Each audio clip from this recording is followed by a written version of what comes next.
Hi friends, welcome back to my channel V two knowledge. मेरा नाम है अर्शीन और आज मैं आप सबके लिए एक नॉवल लेकर आई हूँ जिसका नाम है सेक्सिंग द चेरी और इसको लिखा है जेनेट विंटरसन ने। जेनेट विंटरसन की अगर हम बात करें तो she was born in England और ये जब बहुत छोटी थी तब इनको अडॉप्ट किया था इनके पेरेंट्स ने, जॉन एंड कॉन्स्टेंस विंटरसन।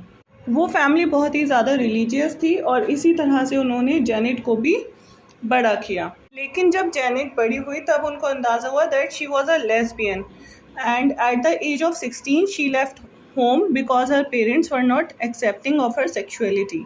फिर घर छोड़ने के बाद विंटरसन ने जॉब्स की तरह तरह की, फिर उसके बाद उनको ऑक्सफोर्ड यूनिवर्सिटी में एडमिशन मिल गया। फिर उन्होंने अपनी फ़र्स्ट नावल लिखी 1985 में जिसका नाम था oranges are not the only fruit, जो कि बहुत ज़्यादा सक्सेसफुल रहा था और उसके लिए उन्हें अवार्ड भी मिला था। फिर उनका सेकंड नावल आया था द पैशन एंड थर्ड, जो कि मैं आज आपको एक्सप्लेन करने जा रही हूँ, सेक्सिंग द चेरी।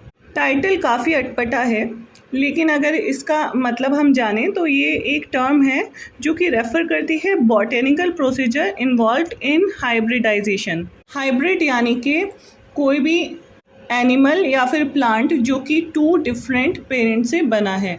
एनिमल में मैं आपको इस एग्जांपल देती हूँ, जैसे कि म्यूल जो होता है वो डंकी एंड फीमेल हॉर्स से मिलकर बना है। और प्लांट्स में इसकी एग्जांपल हो गई स्वीट कॉर्न। दूसरा एग्जांपल है पोमैटो। पोमैटो प्लांट जो है वो टोमेटो एंड पोटैटो से मिलकर बना है, जो ज़मीन से ऊपर इसके टोमेटो आते हैं छोटे छोटे चेरी जैसे, एंड ज़मीन के अंदर इसके पोटैटो आते हैं। सो ये सभी हाइब्रिड की एग्जांपल हो गई। और जो टाइटल है उसका भी मीनिंग यही है कि रीबर्थ। अब इस नावल का जैनर देख लेते हैं हम लोग। इसमें magical realism, post modernism, interpolated narratives and intertextual pastiche है to create a work that ponders the meaning of time and love. और साथ ही साथ ये हिस्टोरियोग्राफिक मेटाफिक्शन भी है। मैजिकल रियलिज्म की अगर हम बात करें तो वो फिक्शन वर्क जिसमें कि magic and super natural phenomena present हो इन अ रियल वर्ल्ड। बिल्कुल ऐसा लगता है कि दुनिया में ये सब एग्जिस्ट करता है, जैसे हैरी पॉटर हो गया। ये मैजिकल रियलिज्म का एक अच्छा एग्जाम्पल है। और इंटरटेक्सचुअल पेस्टिज यानी कि नावल के अंदर दूसरी स्टोरी, जैसे कि इस नावल में भी एक स्टोरी आई है जिसका नाम है द 12 डांसिंग प्रिंसेस। ये एक फेरी टेल है और इस नावल में भी द 12 डांसिंग प्रिंसेस का एक अच्छा खासा पार्ट है। और एक और चीज़ मैंने यहाँ पे कही है आपसे, हिस्टोरियोग्राफिक मेटाफिक्शन। मेटाफिक्शन एक फॉर्म है फिक्शन की, एंड हिस्टोरिकल फिक्शन यानी कि कोई भी वर्क जो कि हिस्ट्री पर बेस्ड हो। और इस नावल की भी जो सेटिंग रखी गई है वो 17th सेंचुरी में रखी गई है, जब चार्ल्स वन को एग्जीक्यूट कर दिया गया था by the Puritans. So Puritan age भी इसमें देखने को मिलेगी हमें। तो बहुत सारे हिस्टोरिकल इवेंट्स भी हमें इसमें जानने को मिलेंगे। ये सब था इस नावल का हिस्टोरिकल बैकग्राउंड और ये सब जानना ज़रूरी था। अगर ये सब मैं आपको नहीं बताती नावल स्टार्ट करने से पहले तो ये नावल आपको समझने में प्रॉब्लम हो सकती थी और मे बी आप लोग को थोड़ा सा टफ लगेगा, तो आप एक दो बार इस लेक्चर को सुन सकते हैं। लेकिन काफ़ी इंटरेस्टिंग होने वाला है ये नावल। और सबसे पहले अभी हम इसके कैरेक्टर जान लेते हैं। सबसे पहले इसमें जो कैरेक्टर है उसका नाम है डॉग वुमेन। इसके नाम की अगर हम बात करें तो इसको डॉग्स पालने का बड़ा शौक़ था। ये डॉग्स को जितने भी आसपास के इसको नज़र आते थे उनको पालती थी। फिर है ना, उनका एक रेस में भी पार्टिसिपेट करते थे इसके डॉग्स, फिर वो जीतते थे तो इसको कुछ पैसे अर्न होते थे। लेकिन तब भी ये बहुत ही पॉवर्टी में जी रही थी, इतना नहीं अर्न कर पाती थी। और इसका जो कैरेक्टर स्केच दिखाया है बहुत ही अजीब सा दिखाया है, काफ़ी बड़ी सी है। एंड ग्रोटेस्क वर्ड का यूज़ हुआ है इसमें, यानी कि कोई भी ऐसा जीव जो कि एनिमल और ह्यूमन से मिलके बना हो, and interwoven with plants. Nature की अगर हम इसकी बात करें तो ये बहुत ही काइंड है, बहुत ही फ्रेंडली है, लेकिन एक तरफ इसे काफ़ी क्रूअल दिखाया है क्योंकि ये प्यूरिटन्स के ख़िलाफ़ है और उनको काफ़ी प्यूरिटन्स को ये मारती है इस नावल में। नेक्स्ट हमारा जो प्रोटैगनिस्ट है ये है जॉर्डन। जॉर्डन एक जब छोटा सा बच्चा था तो इस डॉग वुमेन को एक नदी के किनारे मिलता है और इस नॉवल में काफ़ी ट्रैवल करता है। कभी कभी ये अपनी इमेजिनेशन में ट्रैवल करता है और कभी अपनी रियल में ट्रैवल करता है, लेकिन ये डिसाइड कर पाना कभी कभी मुश्किल हो जाता है कि ये अपनी इमेजिनेशन में ट्रैवल कर रहा था या फिर वाकई में किसी वोयाज पे गया हुआ था। ये दो ही इम्पॉर्टेंट कैरेक्टर थे, बाकी कैरेक्टर हम नॉवल को पढ़ते पढ़ते समझ लेंगे। सो चलिए अब स्टार्ट करते हैं हमारे नॉवल की समरी। नॉवल की शुरुआत होती है जिसको नैरेट कर रहा है जॉर्डन। इस नॉवल में एक और ख़ास बात है कि कभी इसको ये डॉग वुमेन नैरेट करी, कभी वो बता रही, कभी जॉर्डन और कभी बाकी कैरेक्टर्स। जैसे मैंने कहा कि इसमें 12 डांसिंग प्रिंसेस का जिक्र है तो वो भी उनका भी अपना सेल्फ नरेशन है। जब जब यहाँ पे जॉर्डन जो है वो नरेट करता है तो उसको एक इमेज दी गई है पाइनएप्पल की, और जब जब डॉग वुमेन नरेट करती है तब तब इमेज यहाँ पे दी गई है बनाना की। नॉवल की शुरुआत में जॉर्डन अपने आप को इंट्रोड्यूस करता है और अपनी कुछ जो यादें हैं वो बताता है कि किस तरह से वो अकेला था, तन्हा था, खो चुका था एक धुंधली ठंडी रात में, और उसके अकॉर्डिंग लाइफ बहुत ही कॉम्प्लेक्स है। और वो याद करता है कि किस तरह से वो रिवर बैंक के किनारे था जब ये डॉग वुमेन उसको देखती है और उसको अपने साथ ले आती है। क्योंकि जॉर्डन डॉग वुमेन को रिवर के किनारे मिला था, रिवर बैंक के किनारे पर, इसी वजह से वो उसका नाम जॉर्डन रख देती है। अब यहाँ पे डॉग वुमेन स्विच करती है, यानी कि डॉग वुमेन नरेट कर रही है और वो बताती है कि किस तरह से उसको ये फेमस रिवर पे ये जॉर्डन मिला था एंड वो हमेशा से चाहती थी कि उसका अपना खुद का बायोलॉजिकल चाइल्ड हो, लेकिन वो अपने इस अडॉप्टेड चाइल्ड से भी खुश है। अब जॉर्डन जो है, जब वो 3 साल का था तब डॉग वुमेन उसको लेकर जाती है एक थॉमस जॉनसन के पास, जो कि एक न्यू फ्रूट मतलब खोज करके लाए थे, एक न्यू फ्रूट की। इंग्लैंड वो वॉयज पे जाते थे और कोई भी आइलैंड पे जो भी कुछ नई चीज़ दिखती थी वो लेकर आ जाते थे, क्योंकि वो एक हर्बलिस्ट थे। और जब मिस्टर जॉनसन उस फ्रूट को दिखा रहे थे तो वो एक येलो कलर का फ्रूट था। यहाँ पर बनाना की बात चल रही है, तो जब उसको डिस्प्ले कर रहे थे ना तो लोग बड़े हैरान थे ये किस तरह का फ्रूट है, और इसको वो बरमूडा से वापस लेकर आए थे बनाना को। अचानक डॉग वुमेन देखती है कि जो जॉर्डन है वो कहाँ चला गया, खो गया है। फिर वो उसे ढूंढती है, देखती है वो मिस्टर जॉनसन के पास जाकर खड़ा होता है। तब उसको लगता है डॉग वुमेन को कि ये ज़रूर कुछ ना कुछ इंटरेस्टिंग करेगा लाइफ में। फिर डॉग वुमेन है ना डिस्क्राइब करती है कि उसकी लाइफ किस तरह से गुजर रही है, किस तरह से वो अपने बच्चे को पाल रही है, और बताती है कि किस तरह से वो डॉग्स जो हैं उनको रेसेस में पार्टिसिपेट करवाती है और उससे थोड़ी बहुत इनकम होती है, बट स्टिल वो गरीबी में रह रहे हैं। और जो उसके नेबर होते हैं डॉग वुमेन के, वो एक ओल्ड वुमेन है, वो कहती है, प्रिडिक्शन करती है कि ये जॉर्डन जो है ना ये तुम्हारा ज़रूर दिल तोड़ेगा बड़ा होकर, लेकिन वो तब भी उसको बेइंतहा प्यार करती है। और जैसे जैसे टाइम गुज़रता है वैसे वैसे जॉर्डन की इच्छा बढ़ती है दुनिया देखने की, तो इसी वजह से वो वॉयज पे निकल जाता है and seen many exotic land. Dog women का अकेली तो है, तन्हा है, लेकिन वो फिर भी खुश है जॉर्डन के लिए कि वो चलो जो भी अच्छा लग रहा है उसे वो कर रहा है। अब यहाँ पे जॉर्डन नरेट करना स्टार्ट करता है और अपने जो एक्सपीरियंस है उनको डिस्क्राइब करता है कि किस तरह से वो पावर ऑफ हिज माइंड से मैजिकल प्लेसेस को ट्रैवल कर रहा है, यानी कि इमेजिनेशन में वो किन किन जगहों पर जा रहा है। फिर वो एक फैंटास्टिकल सिटी के बारे में बताता है जहाँ पर जो लोग अल्फाज मुंह से निकाल रहे हैं, जो वर्ड्स मुंह से निकाल रहे हैं, वो वर्ड्स इंसान बनके हवा में उड़ रहे हैं, और जो नॉर्मल लोग हैं मतलब वर्ड्स एक फ़िज़िकल फॉर्म ले रहे हैं, और जो लोग हैं वो अपने ऊपर बलून लगाकर उड़कर उन वर्ड्स को साफ़ कर रहे हैं। जॉर्डन भी कभी कभी इन लोगों को कंपनी देता है वर्ड्स को साफ़ करने में।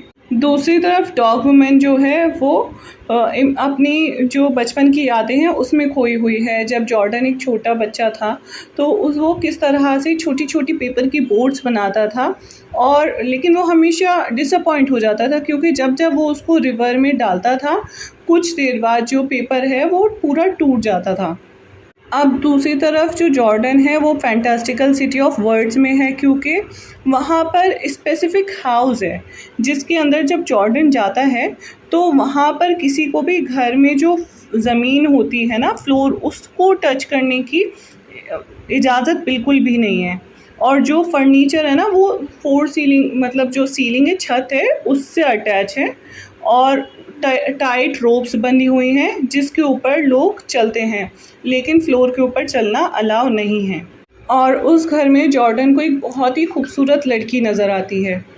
अब यहाँ पे डॉग वुमेन सोच रही है कि किस तरह से 1640 की बात है, जब जॉर्डन 10 इयर्स ओल्ड था, तब वो अपनी पेपर बोट्स के साथ रिवर में खेल रहा था। और वहाँ पर जॉर्डन को एक जॉन ट्रेडेसेंट मिलता है जो कि गार्डनर था किंग चार्ल्स के यहाँ, और उसके फादर भी पहले इसी पोस्ट पे थे, यानी कि वो भी एक गार्डनर थे। और उनकी बातों से पता चलता है कि आज से 3 साल पहले तक वो काफ़ी यात्रा किया करते थे, मतलब पानी में सफ़र किया करते थे, नए नए जो आइलैंड्स हैं उनकी खोज किया करते थे। और वहाँ पे उन्हें कुछ एग्जॉटिक प्लांट्स मिला करते थे जो कि वो वहाँ से लेकर आते थे। फिर उसने इस बारे में सोच लिया, अब वो अपने बारे में सोचती है कि वो कैसी है, कितनी जाइंट है और ह्यूमन से ज़्यादा बड़ी दिखती है और काफ़ी डरावनी है। जो लोग उसकी अगलीनेस का मजाक उड़ाया करते हैं और लोग उसको देख के डर भी जाते हैं। तो इस तरह से करके लाइक जब वो खाली बैठी होती है ना, तो कभी कुछ इंसिडेंट वो सोच लेती है, कभी कोई सा इंसिडेंट सोच लेती है। अब वो एक और इंसिडेंट सोचती है, जब सिविल वॉर स्टार्ट हुई थी 1642 में, और उसका एक काफ़ी गर्मा गर्म आर्गुमेंट हो गया था उसके एक नेबर के साथ जो कि प्यूरिटन था। और जो डॉगवुमेन थी वो रॉयलिस्ट के साइड थी, ना कि प्यूरिटन्स के। किंग चार्ल्स को वो सपोर्ट कर रही थी एंड जो पार्लियामेंटेरियंस थे उनको वो डिसएग्री कर रही थी। तभी वहाँ पे जो गार्डनर हैं, रॉयल गार्डनर, वो आ जाते हैं और डॉग वुमेन से कहते हैं कि तुम जॉर्डन को मेरे साथ भेज दो, मैं उसको एक असिस्टेंट की जो पोस्ट है उस पर मैं रॉयल पैलेस में लगवा रहा हूँ जिसका नाम है विम्बलडन पैलेस। और बताते हैं कि क्वीन हेनरीटा जो है वो अपने रॉयल चिल्ड्रन के साथ अब्रॉड चली गई है अपने बच्चों की सेफ्टी की वजह से, सिविल वॉर चल रही थी क्योंकि। और जो गार्डनर है उसको एक प्रोजेक्ट मिला है designing a beautiful garden for her. Dog women agree कर लेती है जॉर्डन को वहाँ भेजने के लिए, लेकिन उसकी एक शर्त होती है कि पैलेस में वो खुद भी साथ जाएगी क्योंकि वो जॉर्डन के बिना नहीं रह सकती। और जो गार्डनर है वो हैरान है, लेकिन फिर एट लास्ट वो मान जाता है, चलो ठीक है तुम भी साथ चलो। फिर जो डॉग वुमेन है वो भी साथ जाती है और अपने साथ 30 डॉग्स लेकर जाती है। अब नरेशन वापस जॉर्डन के पास आ जाता है जो कि वहीं पे अटका हुआ है जब से उसने एक ब्यूटीफुल वुमेन को देखा था उस घर के अंदर। और जब जॉर्डन वापस उठता है, उसकी आँख खुलती है, तो वो उस लड़की को ढूंढने में लग जाता है कि वो लड़की कहाँ चली गई। वो उसने जो कपड़े पहने हुए थे वो एक डांसर के थे और उसको मैंने देखा कि वो विंडो से जा रही थी वापस, विंडो से ही चढ़ी थी, विंडो से ही वापस जा रही थी। और सुबह की बात है, तो जॉर्डन जो है उसे सब तरफ देख रहा है, सब मना करते कि नहीं हमने ऐसा कोई नहीं देखा। फिर पूछते पूछते वो प्रोस्टिट्यूट्स के पास जाता है और पूछता है कि तुमने ऐसी ऐसी किसी डांसर को जानती हो? तो वो कहते हैं हम तो नहीं जानते, तुम एक काम करो, एक वुमेन की ड्रेस पहनकर आ जाओ और तुम खुद ही देख लो। अब जॉर्डन जब कपड़े पहनकर वापस आता है लड़कियों के, तो वो बात करना स्टार्ट कर देता है प्रोस्टिट्यूट से और है ना उनकी जीवन के बारे में भी जानने की कोशिश करता है। फिर वो उस डांसर से रिलेटेड बताती हैं कि हमने ऐसी कोई डांसर तो नहीं देखी है, लेकिन जो प्रोस्टिट्यूट्स हैं वो एक सीक्रेट जगह पर रहती हैं जो कि शहर से थोड़ी सी दूर होती है और समुंदर के पास होती है। जब वो लोग पैसे अर्न कर लेती हैं तो फिर वो लोग चली जाती हैं वापस ऐसी जगह पर जहाँ उन्हें कोई नहीं जानता। जॉर्डन को एक वुमेन की ड्रेसिंग करना काफ़ी इंटरेस्टिंग लग रहा है। फिर वो है ना मज़े लेता है, उसे जॉब मिल जाती है फ़िश मार्केट में, वो जॉब करता है वहाँ पर वुमेन बन करके। और उसे ये भी पता चलता है कि जो आसपास की लड़कियाँ हैं और जो वुमेन है ना वो मेंस को काफ़ी डिसरिस्पेक्ट करती हैं। और उसको ये भी समझाया जाता है कि मेंस के साथ कैसे इंटरेक्ट करना है और कैसे उनसे डील करना है। जब जॉर्डन वुमेन के मुंह से इतनी ज़्यादा डिसरिस्पेक्ट सुन लेता है मैन के बारे में, तो उसे काफ़ी बुरा भी लगता है। अब क्योंकि जॉर्डन फ़िश मार्केट में बैठा हुआ है, तो जो बर्ड्स हैं वो भी उसके पास आ रही हैं और उसने ना बर्ड्स ने उसके जो हाथ में फ़िश है जॉर्डन के, उसको पकड़ लिया है। फिर फ़िश पकड़ते पकड़ते वो जॉर्डन को ही अपने साथ उठा के हवा में लेके चली जाती हैं। और एक वहाँ पे बहुत दूर एक घर है, एक शहर में एक घर है, वहाँ पर घर की एक विंडो खुलती है और जो जॉर्डन है वो उसको अंदर खींच लेती है विंडो से। दूसरी तरफ जो डॉक्यूमेंट है वो अपने थॉट्स में मगन है, जैसे कि वो पैलेस ऑफ विंबलडन में एंटर किया है ना उसने, गार्डनिंग के लिए गई है वो जॉर्डन के साथ और अपने डॉग्स के साथ। अब वो सेटल डाउन हो चुके हैं उस रॉयल पैलेस में और एक सुबह वो सोचती है, प्यार के बारे में सोचती है। वो अपने आप को रिज़ाइन कर देती है as a creature that she was, जैसी वो दिखती थी वो सब भूल जाती है। वो अपने आप को इमेजिन करती है एक बहुत ही प्यारी सी लड़की में। फिर वो कंफ्यूज हो जाती है, लेकिन क्योंकि जो रिलीजन है उसमें जो सेक्सुअल जो डिज़ायर्स हैं वो एक सिन है, एक गुनाह है। तो फिर वो सोचने लगती है लेकिन कि उसे भी किसी से प्यार हुआ था, वो एक बहुत ही हैंडसम लड़का था एंड उसको भी वो मतलब अपने आप को काफ़ी अच्छी ड्रेसिंग करती थी उसके इंतज़ार में, खूब अच्छे कपड़े पहना करती थी। लेकिन जब उस लड़के ने डॉक्यूमेंट को किस करने की कोशिश करी तो वो डर के मारे बेहोश ही हो गया। अब दूसरी तरफ नरेशन जॉर्डन के पास आ जाता है और जिस लड़की ने, जो ये यंग गर्ल है, उसने विंडो से जॉर्डन को अंदर खींचा है, उस लड़की का नाम जिल्ला है। और ज़िला जॉर्डन को बताती है कि उसको इस बड़े से टावर के अंदर बंद करके रखा हुआ है। अब जो जॉर्डन है वो बड़ा कंफ्यूज और डरा हुआ है, क्योंकि मार्केट के लोगों से उसे पता चला था कि एक बड़े से टावर में एक लड़की थी, उसका नहीं, टावर में नहीं, एक लड़की हुआ करती थी जिसका इनसेंशुअस रिलेशन था अदर गर्ल्स के साथ और इसी वजह से उसको एक बड़े से टावर के अंदर बंद कर दिया गया था और उसी में उस लड़की की डेथ हो गई थी। जो टावर है वो तो टूट गया है, उसकी जगह एक घर बना दिया गया है, लेकिन वो घर एक हॉन्टेड है और वहाँ से उस लड़की के रोने की आवाज़ें आती हैं। तो जो जॉर्डन था वो उसी घर के अंदर था, इस वजह से वो ज़िला को देख के डर चुका है कि शायद ये कहीं भूत तो नहीं है उसका। अब जॉर्डन वापस से या तो वो सो के उठा है या उसकी आँख खुली है या वो उसका ड्रीम टूटा है, इमेजिनेशन से वापस आया है। वो सारी मेमोरी को रिकाउंट कर रहा था जो कि उसने एक टाउन में विज़िट किया था और वो टाउन एक ऐसा टाउन था जहाँ पे लोग कॉन्स्टेंटली अपना घर तोड़ रहे थे, उसको वापस से बना रहे थे, तोड़ रहे थे और वापस बना रहे थे। तो ये काम चल रहा था वहाँ पर। टाउन में जॉर्डन को पता चलता है 12 डांसिंग प्रिंसेस के बारे में और ये बहुत ही फेमस स्टोरी थी नियर बाय की। और फिर वो मिलना चाहता है उन प्रिंसेस से, देखना चाहता है। तो जो सबसे एल्डेस्ट प्रिंसेस थी उससे मिलता है वो जाकर। फिर जो बाकी का सेक्शन है अब वो प्रिंसेस एक्सप्लेन कर रही है, यानी कि अब प्रिंसेस का नरेशन स्टार्ट हो चुका है। सो प्रिंसेस बताना स्टार्ट करती है कि वो एक रूम में सोती थी, लेकिन हर रात को वो अपनी विंडो से निकलकर डांसिंग के लिए जाती थी।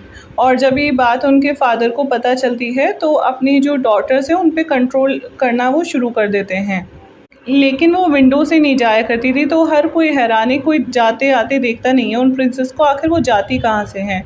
तो फिर एक प्रिंस होता है, वो उनका जो राज है वो जान जाता है और एज अ रिवॉर्ड उन सभी प्रिंसेस की उस प्रिंस से और उसके 11 भाइयों से शादी हो जाती है। फिर शादी के बाद क्या होता है, जो सबसे बड़ी प्रिंसेस होती है ना, उसको एक मरमेड से प्यार हो जाता है और वो अपने हस्बैंड को छोड़कर उस मरमेड के साथ हंसी खुशी रहने चली जाती है हमेशा के लिए। और क्योंकि अब उसका जो अपनी बाकी जो 11 बहनें हैं उनसे जो अब वो टच में नहीं है बिल्कुल भी, तो उसे उनके बारे में नहीं पता है कि आखिर क्या होता है। फिर उसे धीरे धीरे पता चलता है। सारी 11 जो बहनें थी, प्रिंसेस थी, वो सब अपने एक एक करके हस्बैंड को छोड़कर आ जाती हैं और वापस उस प्रिंसेस के साथ रहने लगती हैं जो सबसे एल्डेस्ट थी, जो मरमेड के पास रहने के लिए आई थी।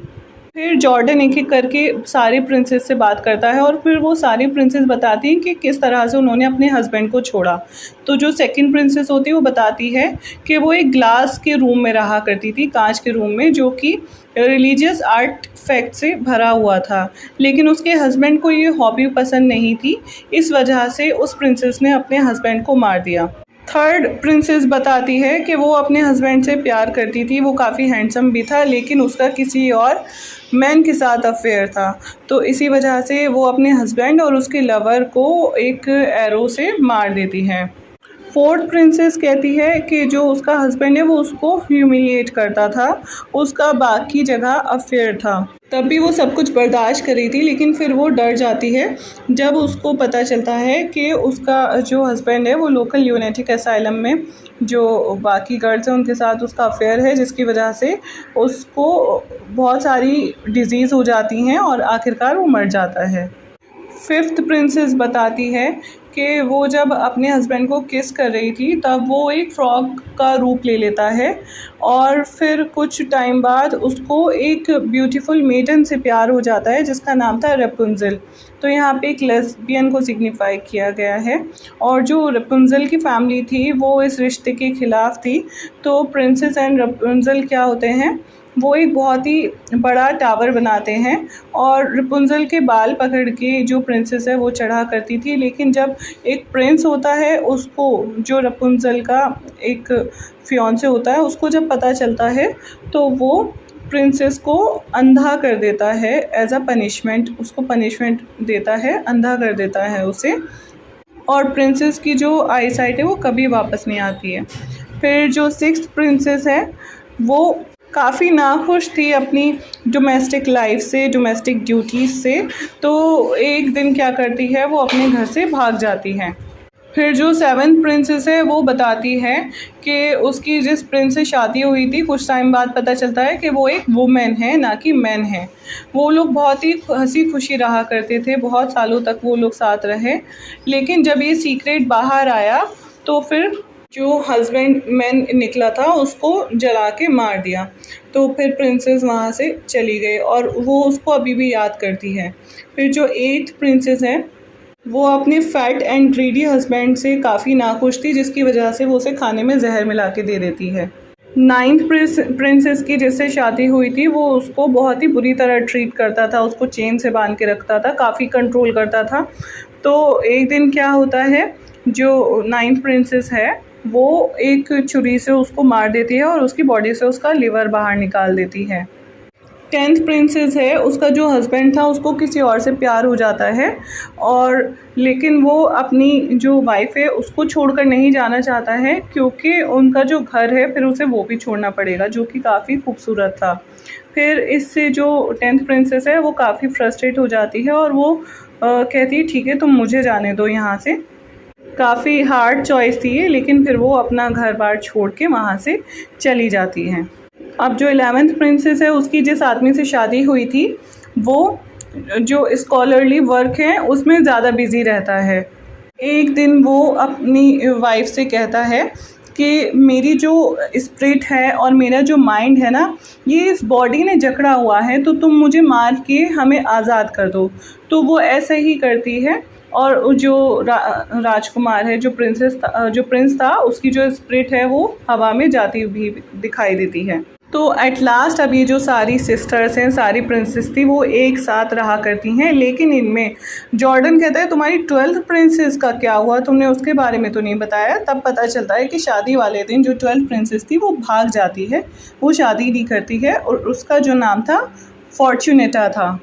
और ये जो 12 डांसिंग प्रिंसेस की फेरी टेल थी, ज़ाहिर है ये ऐसी फेरी टेल नहीं थी, इसको चेंज किया गया है इस नावल में। स्टार्टिंग की ठीक है, लेकिन वो जो मर्डर्स करती ना एक एक करके, ऐसा कुछ भी नहीं था स्टोरी में। ये इस नावल में उसको थोड़ा सा आगे का पार्ट दे दिया। अब नरेशन वापस से डॉग वुमेन की तरफ चला जाता है और वो डिस्क्राइब करती है 1649 को, जब वहाँ इंग्लैंड में सिविल वॉर चल रही थी और जो ओलिवर क्रॉमवेल है वो शासन पर बैठा था एज आ प्यूरिटन। तब जो डॉग वुमेन है और जो जॉर्डन है वो अपने घर जब पहुंचते हैं तो वो देख के दंग रह जाते हैं कि उनका जो घर है उसमें आग लगा दी गई है।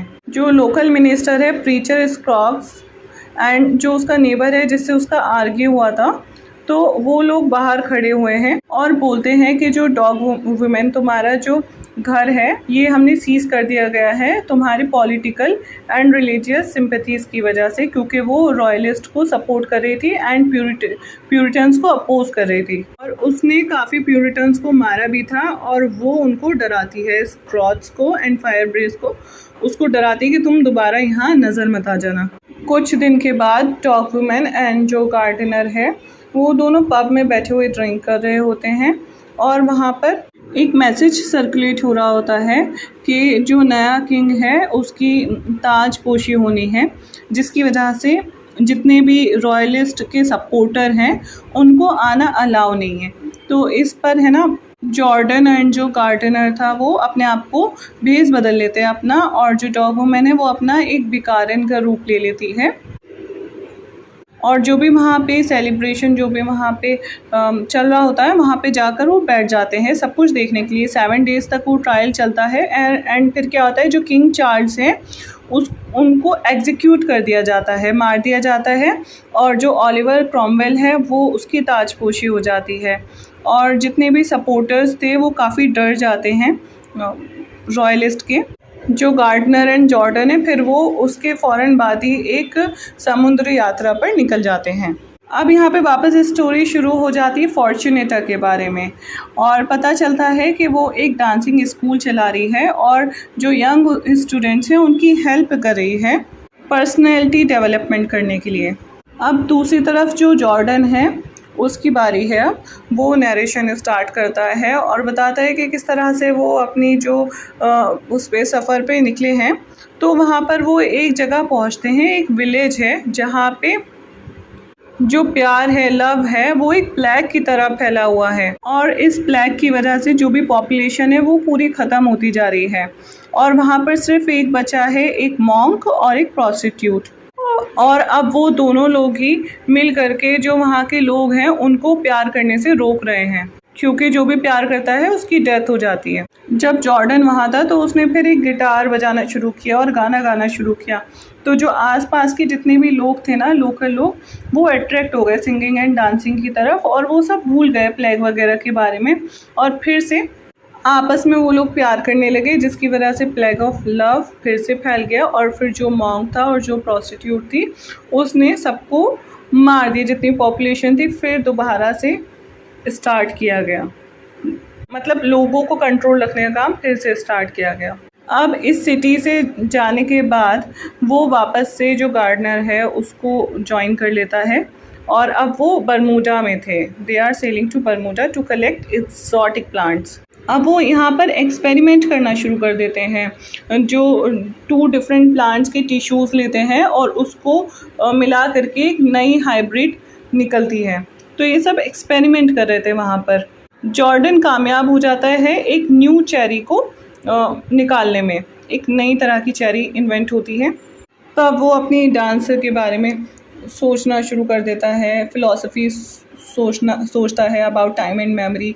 फिर वो कहता है कि जो नैरेटिव है, नैरेटिव एक्सप्लेन करना related to geography, time and existence, ये ज़्यादा कॉम्प्लेक्स है रेदर देन सिर्फ समझना। जितना लोग समझ नहीं सकते उससे ज़्यादा टफ होता है। अब नरेशन वापस डॉग वुमेन के पास जाता है और वो सोच रही होती है उस दिन के बारे में जब उसको इनविटेशन आया था रॉयलिस्ट की साइड से, क्योंकि उसने जो प्यूरिटन्स हैं उनके खिलाफ आवाज़ उठाई थी, उनको मारा था, फिज़िकल हार्म पहुंचाया था अपने दुश्मनों को।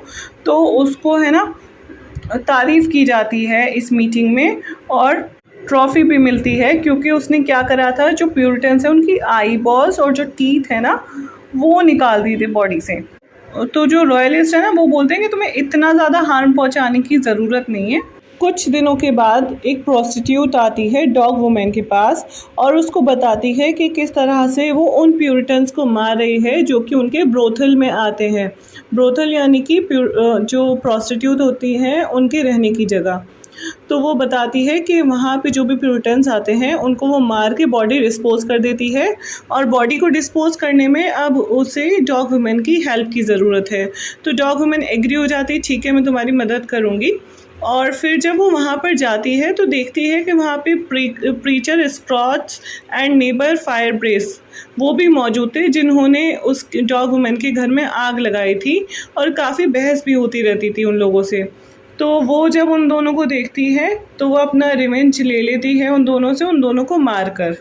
दूसरी तरफ जॉर्डन है जो कि अपनी यादों में खोया हुआ था, और वो बताता है कि जब वो समुद्र में जाता था तब उसे एक आइलैंड मिला था, और उस आइलैंड पे जब वो उसने जाके देखा तो वहाँ पर बड़ा सा गड्ढा था जो कि पहने हुए जूतों से, घिसे हुए जूतों से भरा हुआ था।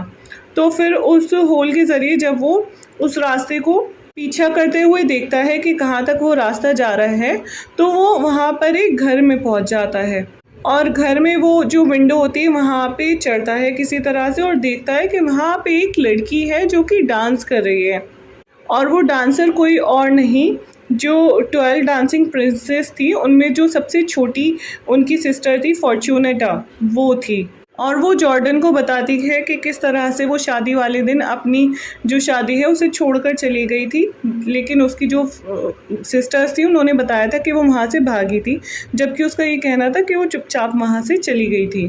फिर वहाँ शादी से उसने भागने के बाद काफ़ी ट्रैवल किया, एंड फिर उसने एज अ डांसर काम करना शुरू किया और अपना एक डांसिंग स्कूल खोल लिया।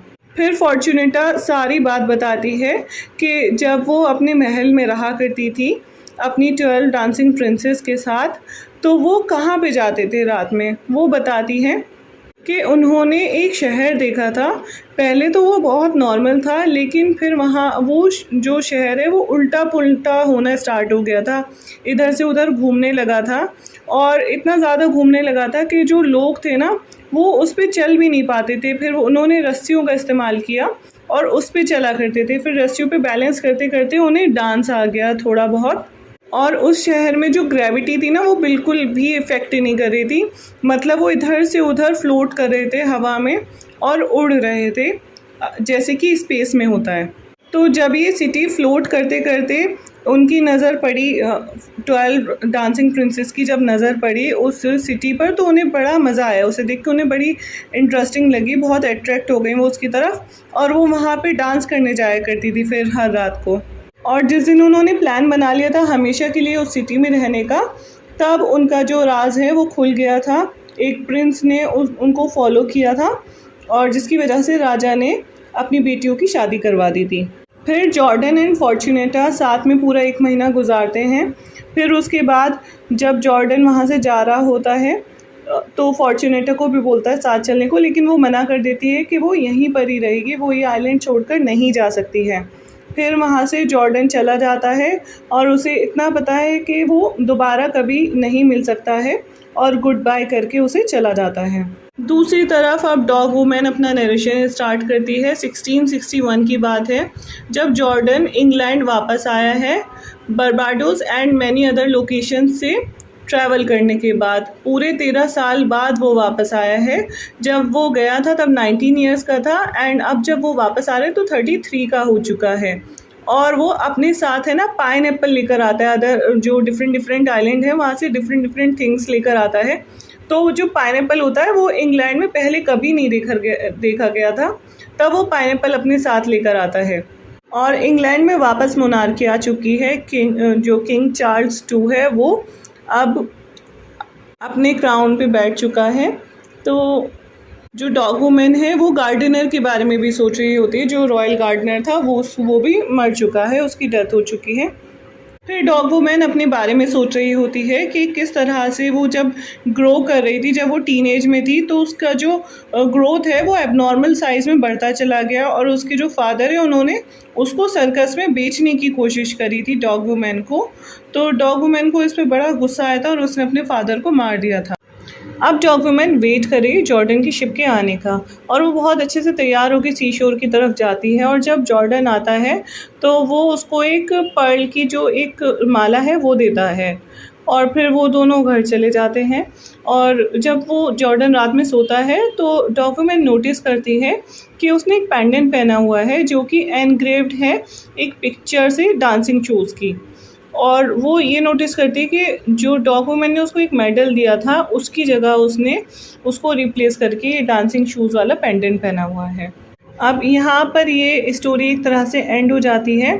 फिर अचानक से जो नरेशन है वो स्टार्ट होता है मॉडर्न डे इंग्लैंड से, 1990 से स्टार्ट होता है, जिसमें यहाँ पे 2 लोग हैं वापस से। एक टीनेज बॉय जिसका नाम निकोलस जॉर्डन है और वो अपने पेरेंट्स के साथ रहता है और उसको जो टाइम अपना स्पेंड करना पसंद होता है बोट्स के साथ, बोट्स के मॉडल बनाने में। और एक दिन निकोलस जॉर्डन जो है वो एक पेंटिंग देखता है जिसमें किंग चार्ल्स 2 था, उसकी पेंटिंग है, लाइक जो 17th सेंचुरी थी वो वाली पेंटिंग दिख रहा है। और किंग चार्ल्स 2 के हाथ में पाइनएप्पल है जो कि पहली बार इंग्लैंड लाया गया था। और निकोलस है वो काफ़ी इंटरेस्टिंग है पेंटिंग को देख के, और तब से वो पाइनएप्पल अपने बेडरूम में रखना स्टार्ट कर देता है। और जब तक उसको नहीं फेंकने देता है, जब तक वो पूरा ख़राब नहीं हो जाता। जब वो ख़राब हो जाता है, उसकी स्मेल बुरी आने लगती, तब उसकी जो मदर है वो फेंक देती है उस पाइनएप्पल को उठाकर। अब निकोलस सोचता है कि वो नेवी ज्वाइन कर ले क्योंकि उसे बोट्स में ट्रैवल करने का बहुत शौक़ था। और ये शौक़ उसको जब से था जब से उसने एक बुक पढ़ी थी जिसका नाम था the observers book of ships. वो फिर जब से जो शिप्स है उसके मॉडल्स बनाने उसने शुरू कर दिए और वीकेंड पे वो अपने फ्रेंड जैक के साथ जाता था बोट को समुद्र के पास लेकर और उसको वहाँ पे छोड़ देता था। निकोलस ने एक और बुक पढ़ी थी जो उसे बहुत पसंद थी, the boys book of heroes, जिसमें शॉर्ट बायोग्राफी थी इम्पॉर्टेंट हिस्टोरिकल फिगर्स की। फिर निकोलस सोचने लगता है एक ऐसे शख्सियत के साथ बड़ा होना जो कि ब्रेव है, रिस्पेक्टेड है एंड एडमायर्ड है, तो वो भी वैसी ही पर्सनैलिटी बनना चाहता है और सोचता है कि नेवी से बेहतर इसका कोई और ऑप्शन नहीं है। बहुत बार नेवी ज्वाइन करने से पहले और उसके बाद उसको एक आदमी दिखता है जो कि हिस्टोरिकल एरा से बिलोंग करता हुआ दिखता है। उसके कपड़े, उसके ड्रेसिंग वैसा ही होता है और वो पुराने सीन्स बताता है, वो पुरानी स्टोरीज़ बताता है जो कि बहुत सालों पहले बीत चुकी हैं। अब ये जो सेक्शन एंड होता है वो ऐसा लगता है जो निकोलस जॉर्डन है और जो पहले वाला जॉर्डन था वो दोनों एक ही पर्सनैलिटी हैं।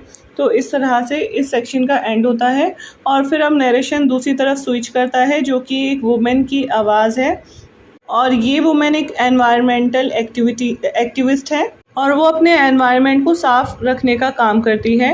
और वो ये भी बताती है कि उसे पता चला है मरकरी में जो है वो बहुत ही हाई लेवल का पानी अवेलेबल है वहाँ पर और जो कि अर्थ के लिए ख़तरा बन सकता है। तो इस थ्रेट के साथ वो अलर्ट करती है लोगों को, लेकिन लोगों के लिए कोई बड़ी प्रॉब्लम नहीं है, ना कोई उसको रोकना चाहता है जो उसने थ्रेट से अलर्ट किया है। अब जो वुमेन है वो अपना जो बचपन है उसको इमेजिन करती है किस तरह से उसका लोनली बचपन बीता है और वो किस तरह से ओवरवेट थी एज अ चाइल्ड एंड अब जा कर के उसने थोड़ा वेट लूज़ करना स्टार्ट किया है। अब वो थोड़ी अट्रैक्टिव दिख रही है।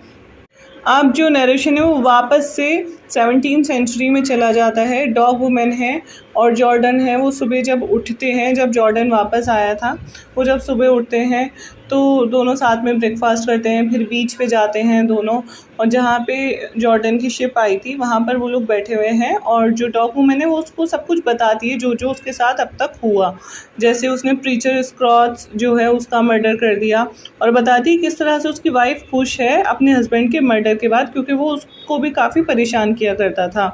और जो जॉर्डन है वो काफ़ी प्राउडली उसको पाइनएप्पल दिखाता है वो, जो कि वो लंदन में पहली बार लेकर आया था जब पहली बार लोगों ने इस फ्रूट से अवेयर हुए थे। अब वो कहता है कि मुझे जा कर के किंग को दिखाना है, किंग चार्ल्स 2। अब डॉग वुमन उससे उस पेंडेंट के बारे में भी पूछती है जो उसने शूज़ का पहना हुआ है, तो वो उसको फॉर्चूनेटा के बारे में बताता है, उसकी स्टोरी सब बता देता है सब कुछ। अब जॉर्डन डॉग वुमन को वही स्टोरी सुनाता है जो फॉर्चूनेटा ने उसको सुनाई थी। ये स्टोरी है एक आर्टिमिस की जो कि एक लड़की है और उसे अकेले रहना बहुत पसंद है। वो जंगल में अकेले रहा करती थी। फिर वहाँ पर एक शिकारी आ जाता है जिसका नाम था ओरियन और वो उसको काफ़ी परेशान करता है और उसका रेप कर देता है, जिसके बाद आर्टिमिस जो है उसको मार देती है जान से और तब से वो उस आइलैंड पे अकेले रहती है। फिर ये स्टोरी सुनाने के बाद वो और डॉग वुमन दोनों मिलके लंदन जाते हैं और राजा से मिलने के लिए, उसे पाइनएप्पल दिखाने के लिए। और साथ ही में डॉगवुमन अपने साथ एक डॉग लेकर जाती है इस उम्मीद में कि मे बी जो ब्रीड उसने पाली हुई है डॉग्स की वो राजा को पसंद आ जाए और वो उनसे ख़रीद ले। अब ये नरेशन वापस से स्विच करता है निकोलास जॉर्डन की तरफ, यानी 1990s में। अब जो निकोलास है और जैक है वो दोनों बड़े हो चुके हैं। जैक जो है वो एक सक्सेसफुल स्टॉक ब्रोकर है और विज़िट करने के लिए आए निकोलास के पास। निकोलास से जब वो उसके फ्यूचर प्लान्स पूछता है तो वो कहता है कि मुझे घूमने का बहुत शौक़ है, दुनिया देखनी है, तो इसलिए मैं नेवी ही ज्वाइन करूँगा, समुद्र में सफ़र करूँगा। तो जैक उस पर ज़्यादा खुश नहीं होता क्योंकि उसका ये इंटरेस्ट नहीं था। फिर वो उसको बताता है आर्टिकल के बारे में जो न्यूज़पेपर में प्रिंट हुआ था अबाउट अ वुमेन जो कि अटेंशन अपनी गेन कर रही है मर्क्यूरी का लेवल बता करके वाटर सोर्सेस में। लेकिन निकोलास को ये काफ़ी इंटरेस्टिंग लगता है कि इस तरह से कोई वुमेन है जो कि आवाज़ उठा रही है किसी चीज़ के लिए, और जब वो उसका फ़ोटो देखता है तो उसे वो अट्रैक्टिव लगती है। अब नरेशन वापस 17th सेंचुरी में चला जाता है और लंदन में एक प्लेग आया है जो कि हकीकत में आया था, क्योंकि हिस्टोरिकल बेस्ड जो नावल है तो सचमुच में आया था। और वहाँ पर जो बॉडीज़ हैं, डेड बॉडीज़ हैं, उनको जलाया जा रहा था और डॉगवुमन भी इस काम में मदद कर रही थी, वो भी बॉडीज़ को जलाने में मदद कर रही थी। फिर एक दिन जॉर्डन जो है वो बीमार पड़ जाता है, उसको तेज़ फीवर है और वो फॉर्चूनेटो को पुकार रहा है फीवर में। अब जो डॉगवुमन है वो अपनी नेबर को बुला के लाती है जो कि जादू मंत्र वगैरह करती थी, विच क्राफ्ट थी वो, और उसको कहती है कि मेरे इसको बेटे को ठीक कर दो, तो वो उसको वापस से ठीक कर देती है। अब जो प्लेग है धीरे धीरे वो थोड़ा कम ख़तरनाक होता जा रहा है और जो डॉगवुमन है उसको लेकिन है ना स्मेल्स आने लगी हैं, जो बॉडीज़ होती है ना डेड बॉडीज़, उसकी ना स्मेल उसके अंदर बस जाती है, तो वो काफ़ी परेशान है इस चीज़ से। और वो सरप्राइज़ जब होती है जब जॉर्डन कहता है कि अब वो वापस से समुद्र में जाना चाहता है, वो वॉयज पे जाना चाहता है, जबकि किंग ने उसको काफ़ी चीज़ें ऑफ़र की हुई थी जो कि वो एक अच्छी ज़िंदगी गुजार सकता था, बट स्टिल उसका मन है समुद्र में।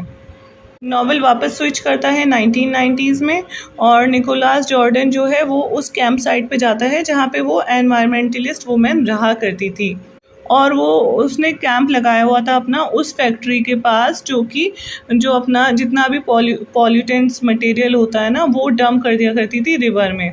एंड उसने इरादा किया था ये जो भी जितना भी डंप कर रहे हैं ये लोग इसको उसे जलाना है, और इसके साथ ही साथ वो उनकी फैक्ट्री भी जलाना चाहती हैं। अब वापस से 1660 की बात है, 1666 की बात है। ये लंदन में एक बहुत बड़ी आग लगी थी जिसकी वजह से सभी कुछ जलकर राख होता चला जा रहा था। लंदन के लोग ऑलरेडी प्लेग से बहुत ज़्यादा परेशान थे, लेकिन अब ये जो आग लगी थी तो वो बहुत तेज़ी से बढ़ती चली जा रही थी। तो इस पर डॉगवुमन एंड जॉर्डन जो है वो डिसाइड करते हैं समुद्र में वापस जाने की, लंदन छोड़ के भागने की कोशिश करते हैं वो। अब वो दोनों फ़ौरन एक शिप में बैठते हैं और ये जानते हैं कि लंदन शायद वो दोबारा नहीं देख पाएंगे, और वो वहाँ से चले जाते हैं और उनको काफ़ी मतलब सेंस ऑफ लॉस भी हो रहा होता है। ज़ाहिर है वहाँ से मेमोरीज़ उन लोग की जुड़ी हैं, यादें जुड़ी हैं, तो उनको बुरा भी लग रहा है, लेकिन वो अपने फ्यूचर के लिए काफ़ी होपफुल हैं। तो इसी तरह से जो 1990s का था उसमें भी ये दिखाया गया है कि वहाँ पे फायर की बात चली, आग लगाने की बात चली फैक्ट्रीज़ में, तो सेम एक तरह से एंडिंग हो रही है दोनों टाइम पीरियड्स की। सो गाइस ये थी हमारी स्टोरी।